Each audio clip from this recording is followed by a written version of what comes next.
क्या हुआ मैम साहब, सड़ा हुआ खाना अच्छा नहीं लगा? तेरी इतनी हिम्मत, तूने मुझे सड़ा हुआ खाना खिलाया? क्यों मैम साहब, अच्छा नहीं लगा खाना तुम्हें?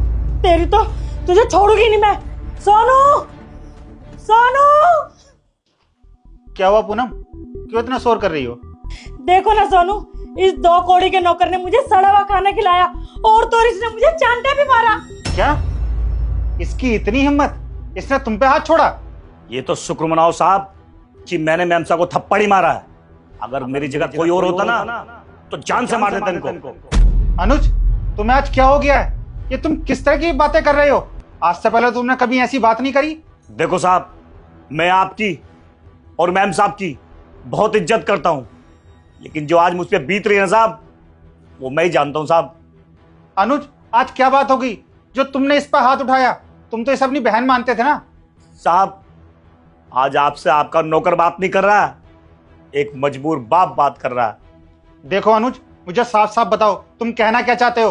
साहब, आप ये सोच रहे हो कि मैंने मैम साहब को सड़ा हुआ खाना क्यों खिलाया, मगर जब आप सच्चाई जानेंगे ना मैम साहब के बारे में, तो मैं ही नहीं, आप भी इनके मुंह पे थप्पड़ मारेंगे। मालकिन, वो पापा कहाँ पे है? वो सब्जी लेने गए हैं। तू बोल, तुझे क्या काम है? वो मैं ना बाहर खेल रही थी तो मेरे को ना बहुत जोर से भूख लग रही है। आप कुछ खाने को दे दो मैम साहब। हाँ ठीक है, रुक अभी लेके आ रही हूँ। ये ले। वो मैम साहब, बाहर का खाना कुछ घर का नहीं मिलेगा क्या? अच्छा, तो अब तुम गरीबों के लिए मैं क्या ताजा खाना बना के लाऊंगी? मेरे पास जो रखा था मैंने दे दिया। वो मैम साहब, मुझे ना डॉक्टर ने बाहर का खाने को मना करा है। वो मैम साहब, मुझे ना पापा ने भी बोला था कि तुझे बाहर का नहीं खाना, और कुछ भी चाहिए तो तुम मैम साहब से मांग लियो, मैं ये नहीं खा सकती मैम साहब। अरे तुम गरीबों के भी कितने नखरे होते हैं। बेटा तुम गरीब हो, तुम्हें ये पच जाएगा, चाहे बाहर का हो या घर का हो, खाना खाना होता है, ठीक है? तुम घर जाओ और आराम से खा लेना। ठीक है मैम साहब।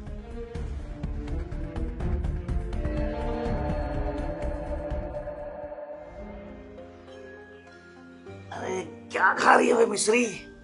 और बेटा ठीक है? हाँ पापा। ये क्या खा रही है? कहाँ से दिया, किसने दिया? ये मैम साहब ने दिया था। अच्छा, बड़ा अच्छा लग रहा होगा ना? हाँ। थोड़ा सा मैं भी खा लूं? नहीं, ये मैं खाऊंगी। इतनी भूख लगी है तुझे? हाँ। अच्छा चलो, ठीक है, मैं आता हूँ अभी। हैं? ठीक है। आराम से खा ले बेटा, आता हूँ मैं भी। ठीक है पापा।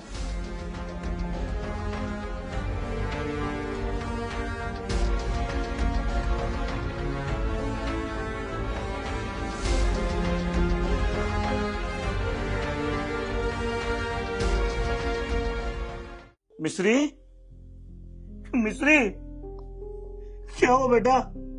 मिश्री, मेरे बच्चे को क्या हो गया? मुझे लगता है ये खाने से मेरे बच्चे को कुछ हो गया। मिश्री, मेरे बेटे क्या हो गया तुझे? मुझे लगता है मालकिन ने कोई गंदा खाना दे दिया मेरी बच्ची को। मिश्री, आगे खोल बेटा।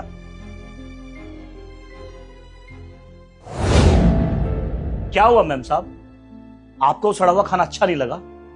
अरे जब वो आपको खाना अच्छा नहीं लगा तो आपने मेरी बच्ची को कैसे दे दिया गंदा खाना?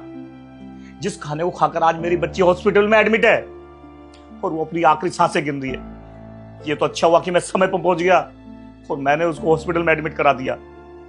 मैम साहब, आपको शर्म नहीं आई बिल्कुल भी? जब आप सड़ा हुआ खाना नहीं खा सकते तो तुमने मेरी बेटी को कैसे दे दिया? साहब, ये मैम साहब ने बहुत गलत किया आज मेरे साथ। दुनिया में मेरा कोई नहीं है साहब, मेरी बच्ची है। अगर आप मैम साहब आज मेरी बच्ची को कुछ हो गया ना तो मैं आपको कभी माफ नहीं करूंगा। और मैम साहब, मेरी बेटी बाहर खाना नहीं खाती क्योंकि उसको डॉक्टर ने मना किया हो बाहर खाने के लिए। और मैं ये भी जानता हूं मेरी बेटी ने आपसे मना भी किया होगा कि मैं बाहर खाना नहीं खाऊंगी, लेकिन साहब इन्होंने बिना सोचे समझे मेरी बेटी को बाहर का खाना खिला दिया, जिसे खाकर आज वो हॉस्पिटल में एडमिट है।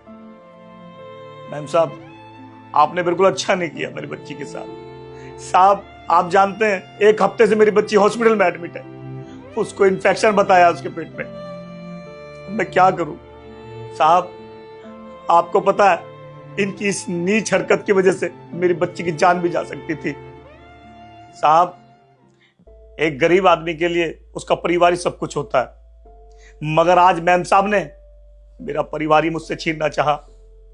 मेरी एक ही तो बेटी है जो मैं घर घर जाकर सबके यहां काम करता हूं।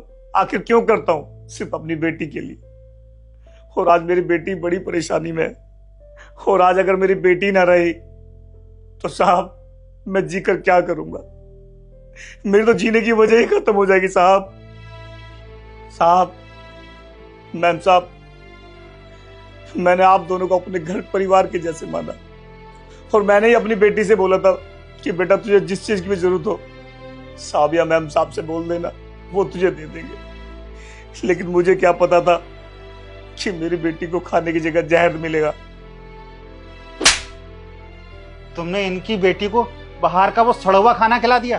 तुम्हें बिल्कुल भी शर्म नहीं आई, और तुमने उस मासूम बच्ची के लिए एक बार भी नहीं सोचा अगर कल को उसे कुछ हो जाता ना तो तुम सोच भी नहीं सकती कि हम आज कहाँ बैठे होते। तुम्हारे कारण वो आज हॉस्पिटल में एडमिट है। थोड़ा सा तो तरस खा लेती उस बच्ची पर। उसने अगर तुमसे घर का खाना मांगा था तो तुम उसे दे भी तो सकती थी। रामू हमारे पास कितने टाइम से काम कर रहा है, वो भी तो हमारे परिवार की तरह है। उसकी बच्ची भी तो हमारी बच्ची हुई ना। शुक्र करो पूनम तुम, जो अनुज ने हम पे कोई FIR नहीं करी। अगर कोई केस कर देते ना, तुम और मैं आज थाने में बैठे होते। पूनम, तुम्हें तो मालूम था ना कि उनकी बच्ची को बाहर का खाना खाने से पेट में इन्फेक्शन हो जाता है, फिर भी तुमने उसको बाहर का खाना दे दिया। तुम इतनी पढ़ी लिखी हो, कोई गवार नहीं हो जो तुमने जानबूझ के ऐसी हरकत करी है। तुमसे तो ना मैं बाद में बात करूंगा। अनुज भाई, पूनम की तरफ से मैं आपसे माफी मांगता हूँ। इसने जो हरकत करी है ना, मैं बस कुछ कह नहीं सकता। लेकिन हाँ, आपकी बेटी के इलाज में जो भी खर्चा आएगा वो मैं सारा देने को तैयार हूँ, और आपकी बेटी का एक अच्छे से अच्छे हॉस्पिटल में इलाज कराऊंगा। जो भी पैसा लगेगा, जितना भी पैसा लगेगा, वो मैं सारा खर्चा देख लूंगा। अनुज भाई, तुम्हारी बच्ची के लिए मैं दिन रात एक कर दूंगा, बड़े से बड़े हॉस्पिटल में दिखाऊंगा, लेकिन आपकी बच्ची को कुछ नहीं होने दूंगा। लेकिन आपसे एक रिक्वेस्ट है अनुज भाई, जो बात यहाँ हुई है ना, वो बाहर जाके किसी को मत बताना, क्योंकि इस सोसाइटी में हमारी बहुत इज्जत है। नहीं तो हम किसी को अपना मुंह दिखाने लायक नहीं रहेंगे। बाकी तुम टेंशन मत लो, मैं तुम्हें पैसा भी दूंगा और तुम्हारी बच्ची का इलाज भी कराऊंगा। और हाँ, मैं तुम्हें ना पैसे देने के लिए तैयार हूँ, जिससे तुम बाप बेटी बहुत खुश रहोगे। और हाँ, तुम बताओ ना तुम्हें कितना पैसा चाहिए? सोच के रहे हो, बताओ ना तुम्हें कितने पैसों की जरूरत है? साहब, आप मुझे पैसे से खरीदना चाहते हो? हर एक गरीब के लिए उसका परिवार ही सब कुछ होता है, और आज मैम साहब ने मेरा परिवार छीनने की कोशिश की है। मैं अपनी बच्ची को यहाँ इसलिए लेके आता था साहब कि यहाँ पे उसे घर जैसा माहौल मिलता था। लेकिन माफ कीजिए साहब, मैंने अपना नौकर होने का फर्ज निभाया, लेकिन आप दोनों ने मालिक होने का फर्ज नहीं निभाया। मैम साहब, हम नौकर हैं तो क्या हुआ, हमें भी अच्छा खाने का अधिकार है। कोई गरीब आदमी ऐसा नहीं होता कि जिसको सड़ा भूसा सब दे दो। और मैम साहब, हम गरीब हैं तो ये जरूरी तो नहीं कि हमें गला सड़ा सब पच जाएगा। बस मैं अब और काम नहीं कर सकता यहाँ, मैं चलता हूँ। नहीं नहीं अनुज भैया, आप प्लीज ऐसे मत जाइए। मेरी एक गलती की वजह से आपका बच्चा हॉस्पिटल में एडमिट है। मैंने जरा से लालच में आके उसको खराब खाना दे दिया था। मैं आगे से कभी ऐसा कुछ नहीं करूँगी। मुझे माफ़ कर दीजिए अनुज भैया, प्लीज़। और वैसे भी अनुज भैया, आप इतने सालों से हमारे यहाँ काम कर रहे हो, आपने तो मुझे हमेशा अपनी छोटी बहन ही समझा है ना। आप प्लीज़ ऐसे मत जाइए। सोनू, प्लीज़ इनको रोको ना। आप प्लीज़ मुझे माफ़ कर दीजिए। अनुज, तुम रुक जाओ, ऐसे मत जाओ, नहीं तो हम दोनों को सारी उम्र यही अफसोस रहेगा कि हम तुम्हें रोक नहीं पाए। अनुज भैया, आप ऐसे मत जाओ, हमें अपनी फैमिली समझ के माफ़ कर दो। साहब, अगर आप आज मुझे रोक भी लेंगे तो भी मैं मन से यहाँ काम नहीं कर पाऊंगा। और साहब, आप यही चाहते हैं ना कि मैं बाहर जाकर किसी को कुछ ना बताऊं? तो आज ये अनुज तुमसे वादा करता है साहब, मैं बाहर किसी को कुछ नहीं बताऊंगा, कुछ नहीं बताऊंगा साहब। बस साहब, मैं चलता हूं।